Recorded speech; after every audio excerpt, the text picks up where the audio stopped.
Hello, my name is Nick Ibrahim and I have the bridge pattern today.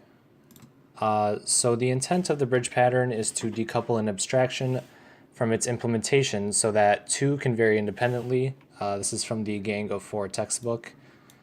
And it's pretty useful when you have an abstraction that has many different implementations.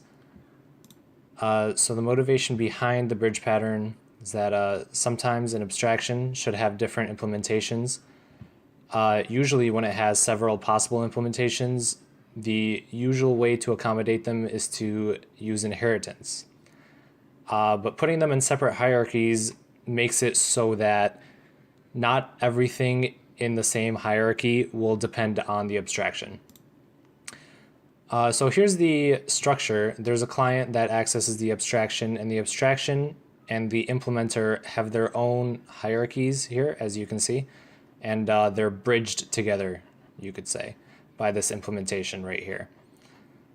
Okay, so consequences of the bridge pattern, the pros, it decouples the object's interface, improves extensibility, so that the abstraction and the implementation can work independently of each other, and it hides details from the clients, which is nice.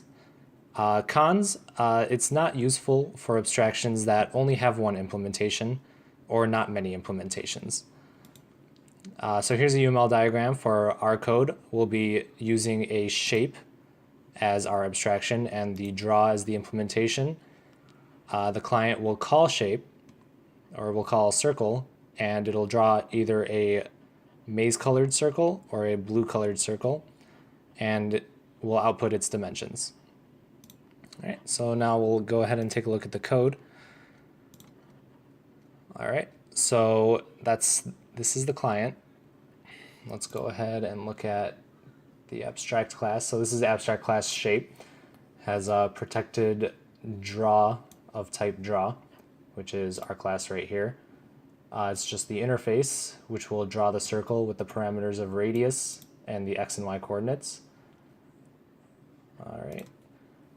So shape will set draw to whatever we pass it, and then it will draw the shape. All right. So the only shape that I've written up here is called circle. Circle will draw the circle with the radius and xy coordinates, and this extends shape. So because it's abstract, we have to extend it. And under draw, we have this that has not been implemented yet. It gets implemented in the concrete classes here with the blue circle and the maze circle. As you can see, it just takes the parameters radius and the x and y coordinates and prints them out like this. So if we take a look at our client, we go ahead and make a shape object, which is a new circle, pass it the parameters of its radius, x, y, and right over here, we're going to pass it also a draw object. So the draw object here for the blue circle will be a new blue circle, and the draw object here will be a new maize-colored circle. All right, so after that, we just go ahead, take the objects, and call their draw shapes. And when you run that, it will go ahead and output the color. So you can see that it's working with the blue and the maze. And it'll put out the radius and x and y coordinates. All right, thank you very much.